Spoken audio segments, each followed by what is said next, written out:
After 3 years, that is after 3 years of making this sham, one day, after bathing in the potion, I licked the brass needle as usual, and it got melted, just like the ice cream put in the oven. Like you brought ice cream from the ice box and you put it in the oven and turn the oven red hot.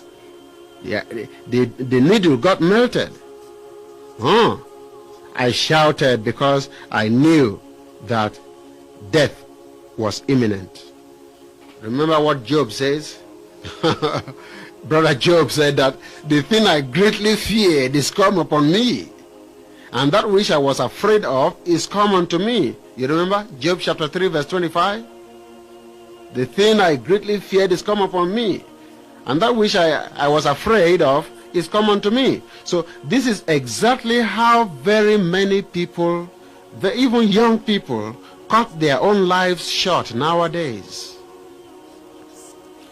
If it were not for God's love upon me and his divine will to make use of me, I would have died at that time. That would have been the end of me, because the witch doctor had strongly said that any day the needle melts, then 7 days afterwards I will greet this world goodbye. Yet again he strongly assured me that there was no power that can melt the needle just by licking it up. I thank God through Jesus Christ, who by his grace has made me a living example for others. Well, what happened was that immediately this needle got melted, I ran to the witch doctor man. When he saw me rushing in the way I did on that day, he asked me, "Hope all is well?" I replied to him, "You will soon know."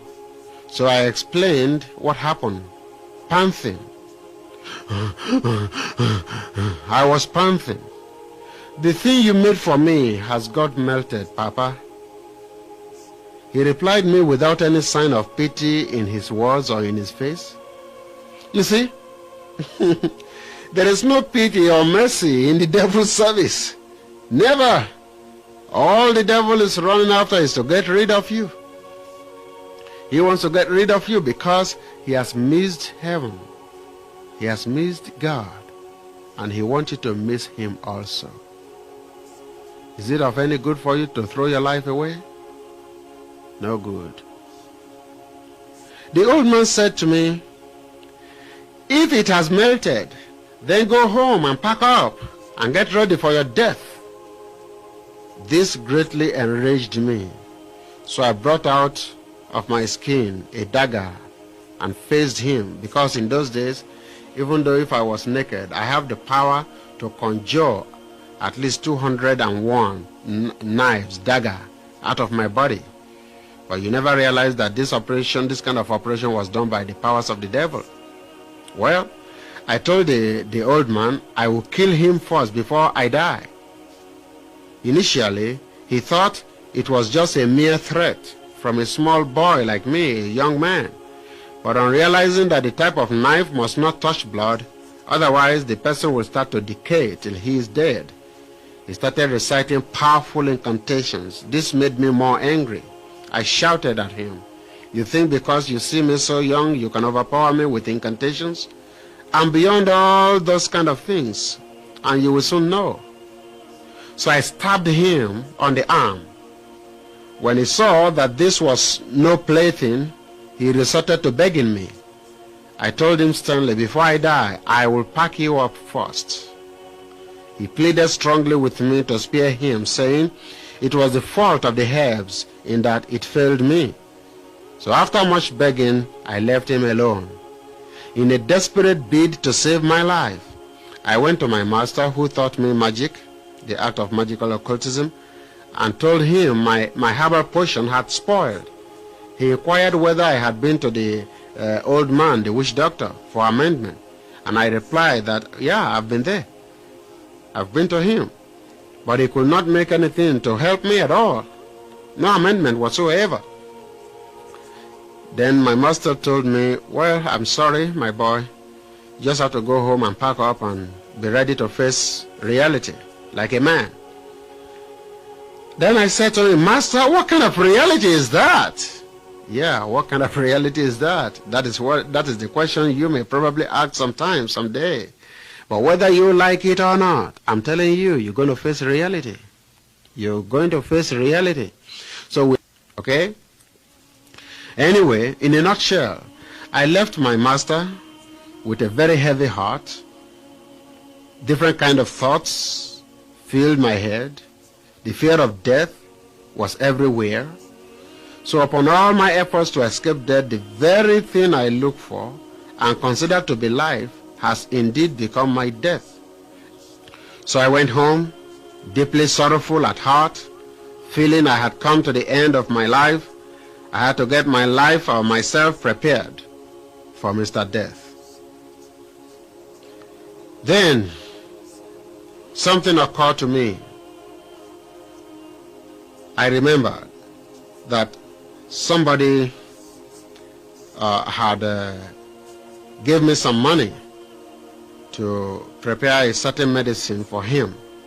Then I said, well, even if I'm going to die, I won't have to carry any debt hanging on my neck to heaven.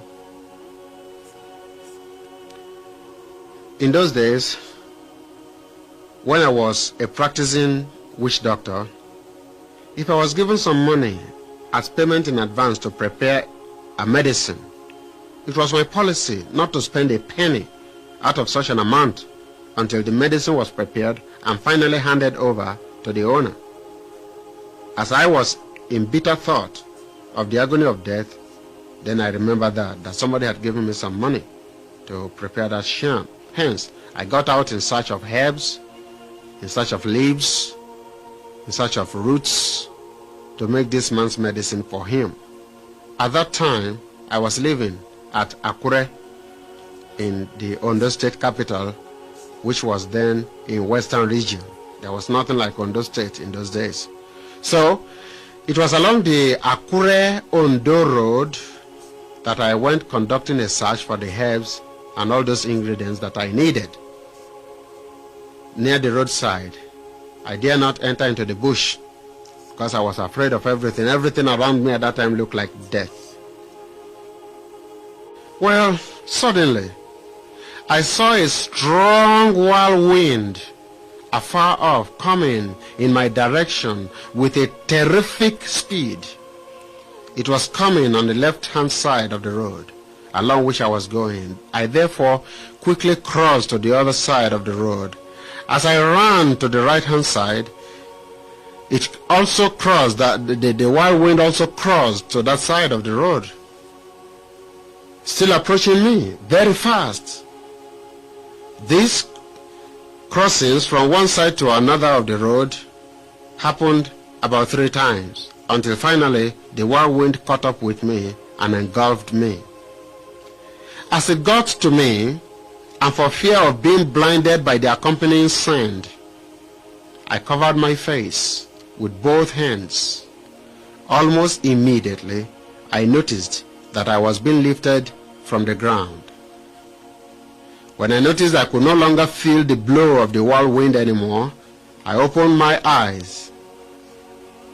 Immediately, I lost my memory and could not remember anything anymore. I had stopped thinking about anything again. It seemed to me as if that I had been, the place I was in had been my dwelling place since I was born. That's what it seems to me. I have now found myself in the midst of some characters, some forces, each of them about 1 foot tall, the tallest of them being about 2 feet. They started drumming and dancing, playing different kinds of musical instruments. Some of them have voices that sounded exactly like a vibrating guitar. I had become captive to them, and I was just looking at them, nonchalant, and I was unafraid. My food for a day was a seed of alligator pepper. Some countries, some nations of the world call alligator pepper ginger. And after taking this food, just 1 seed of it every day, I was taught 7 different incantations daily. This was done for over 3 years consecutively. Then one day, something happened. They called me and asked me what it was I desire in life. They said they perceived that I didn't want to die. They said they would help me. Adding that, they had helped many people in Nigeria and in some parts of the world with the medicine that they will soon teach me. So they taught me also that medicine. They said this will enable me to live forever in this world if I wish. Just immediately they finished teaching me this kind of medicine. After telling me what the ingredients are and how to prepare them, then they asked me to enter a certain room in that place to which I had no access since the day I met them. They asked me to go in and bring something. As soon as I entered the room, I found myself at the very spot where the whirlwind met me and picked me up years back. That was along the Akure-Ondo Road, where that whirlwind caught up with me years and years and years ago. And what surprised me most was that I saw the same whirlwind going back in the snake-like fashion that it had come to me years before. Almost immediately, I regained my consciousness.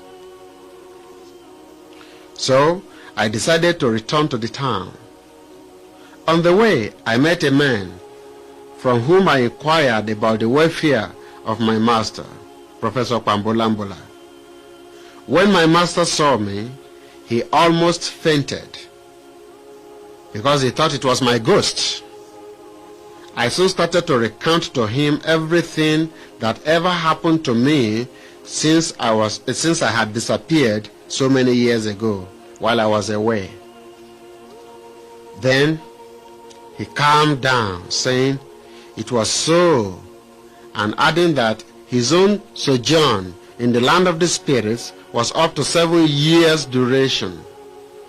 I told my master about the new medicine I was taught by the spirits, and the medicine was prepared. We were 4 in number who did the medicine. One of us was a politician,